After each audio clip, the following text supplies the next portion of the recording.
All right, let's dive into willpower. It's everywhere you look these days, right? It is. Books, articles, everybody's talking about it. But we're Right. going deeper. Yeah, Let's get into the nitty-gritty, the science, the history, and what it all means for, us in our daily lives. for sure.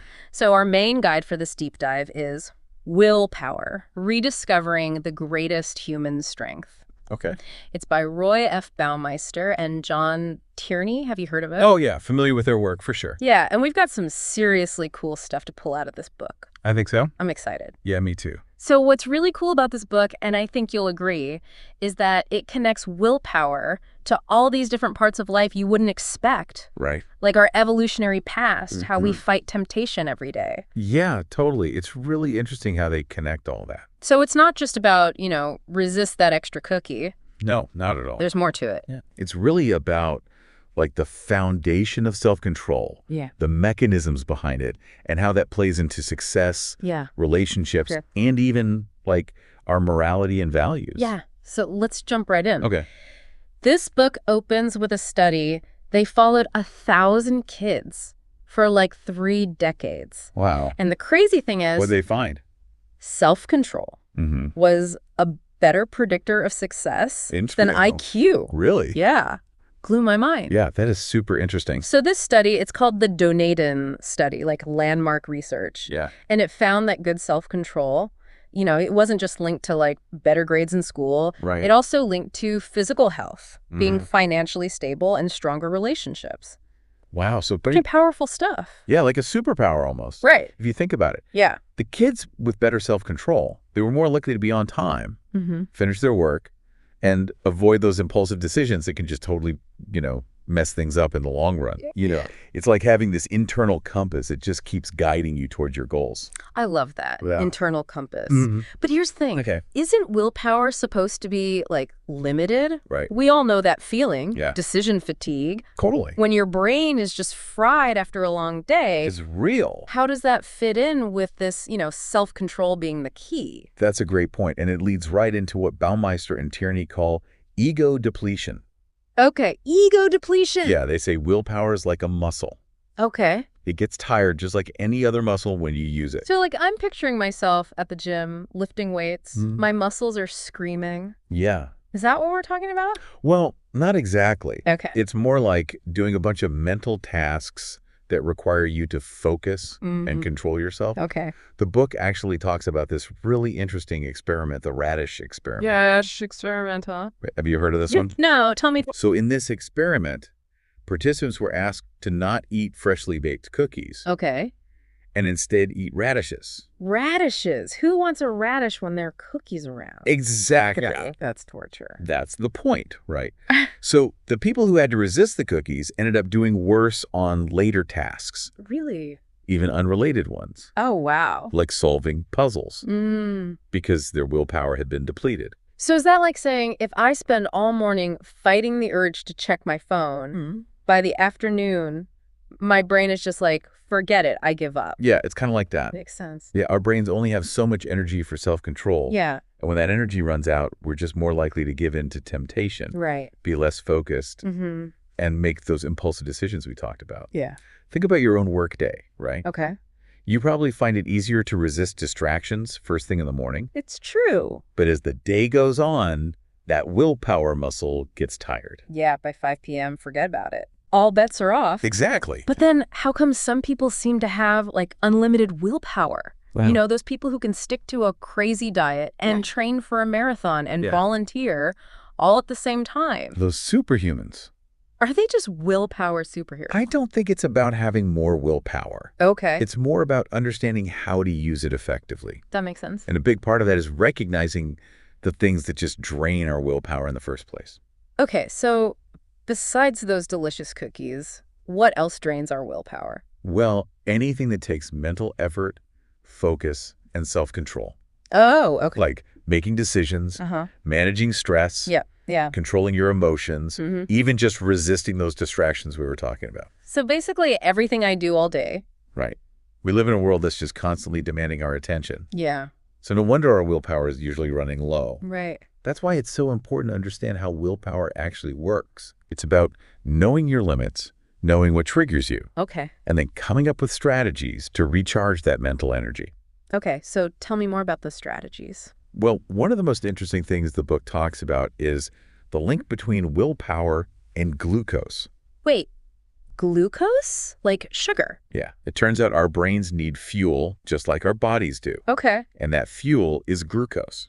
So are you saying I should be, like, chugging sugary drinks all day to boost my willpower? No, not exactly. It's not about overloading on sugar. Okay. It's more about keeping your blood sugar stable throughout the day. Gotcha. When your blood sugar drops, your self-control drops with it. Okay. Think about how you feel when you're hungry, right? Yeah. You get cranky, Mm-hmm. impulsive. That's me. That's your brain saying, hey, I need more fuel. Okay. Yeah, that makes sense. So instead of reaching for a candy bar when you're stressed, Yeah. maybe grab an apple, some nuts.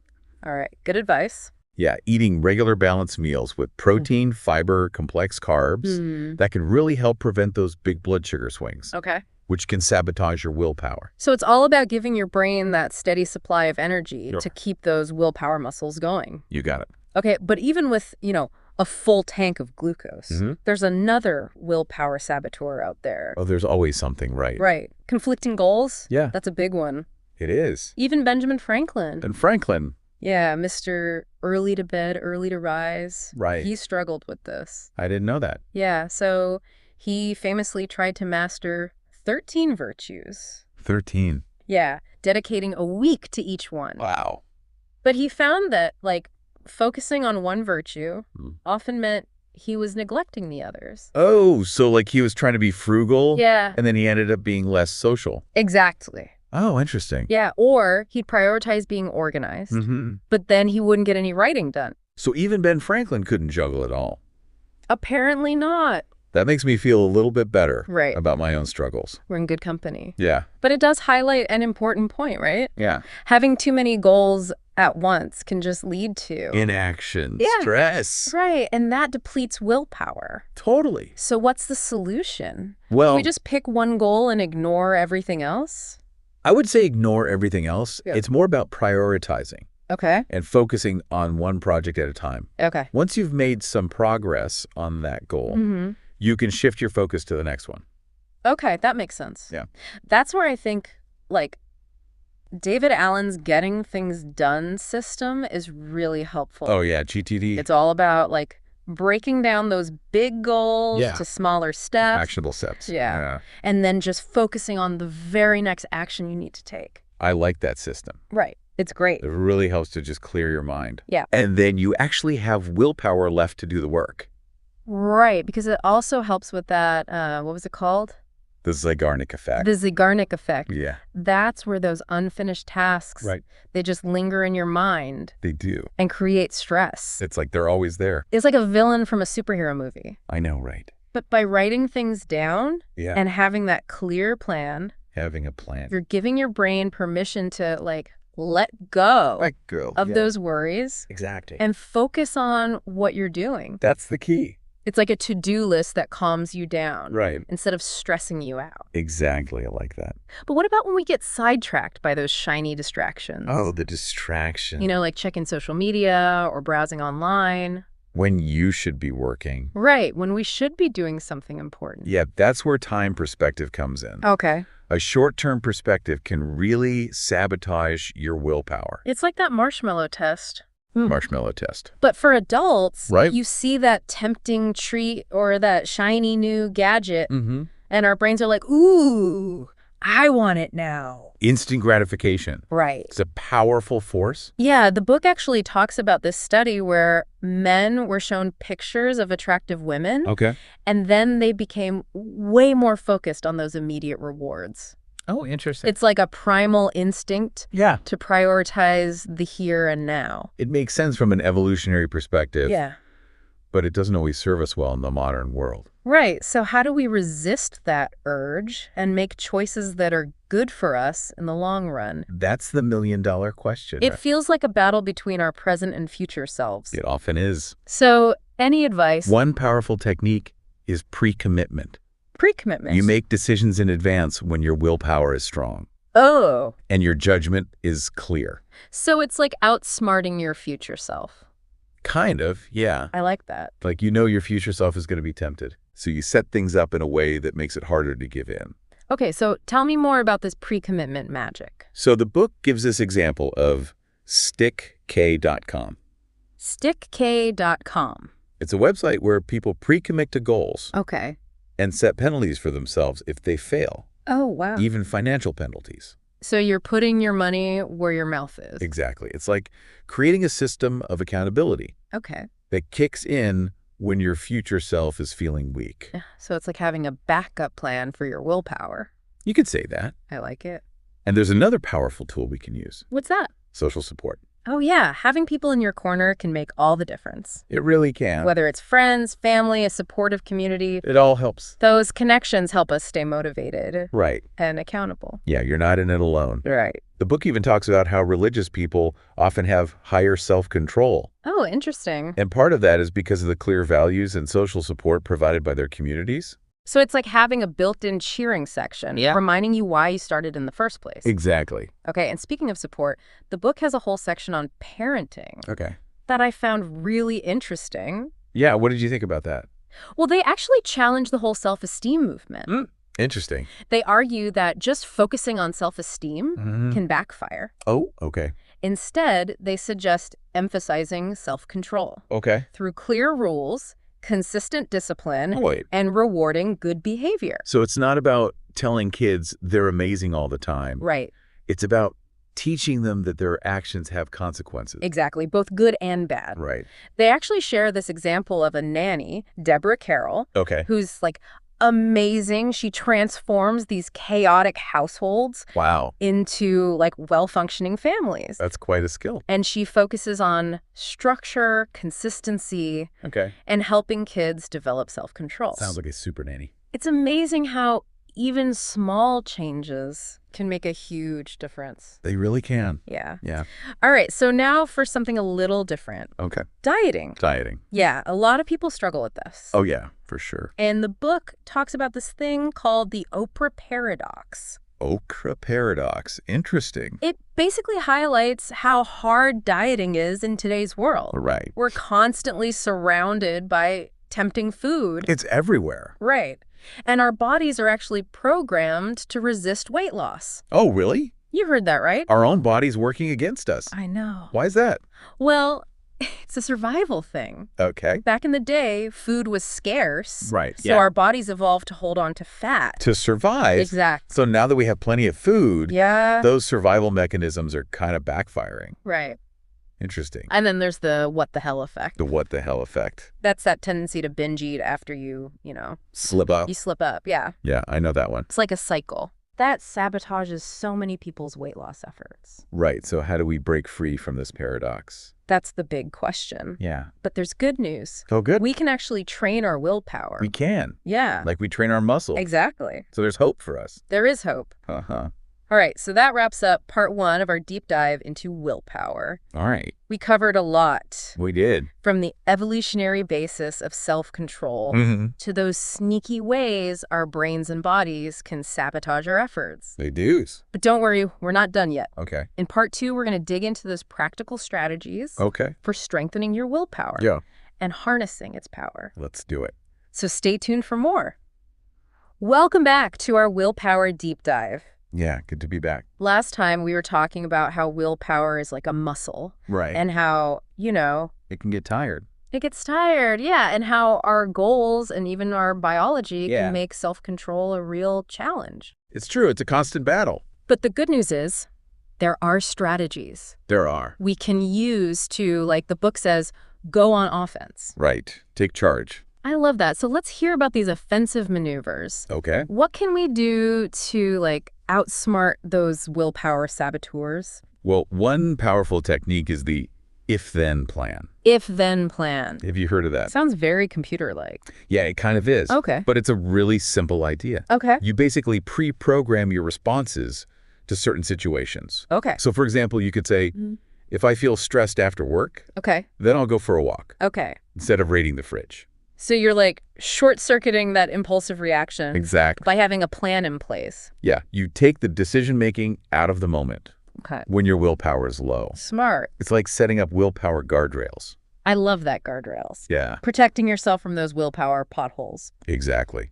But even with the best plans, sometimes it still feels like a struggle. It does. So how do we make self-control feel less like, A constant battle. Yeah, a constant battle of denial? Well, that's where rewards come in. Rewards. Yeah. Okay. By giving yourself rewards for your self-control. Okay. You shift the focus from what you're giving up to what you're gaining. So instead of feeling deprived, right, I get to celebrate my successes. Exactly. I like that. It doesn't have to be anything big or fancy. Yeah. It could be something simple, like a cup of tea after you finish a work project or listening to your favorite music while you're doing chores.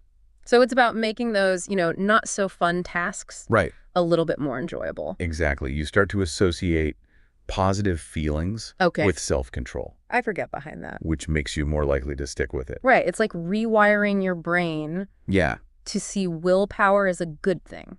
Exactly. Not something dreadful. Yeah, it's a mindset shift. So are there any, historical figures who really exemplify this willpower idea? Well, Henry Morton Stanley comes to mind. Henry Morton Stanley? The explorer. Oh, yeah. Dr. Livingstone, I presume. That's the one? He was the one who braved the wilds of Africa. He did. But his story is about way more than that one encounter, right? Oh, absolutely. He faced incredible hardships. He did. Disease, starvation, hostile tribes.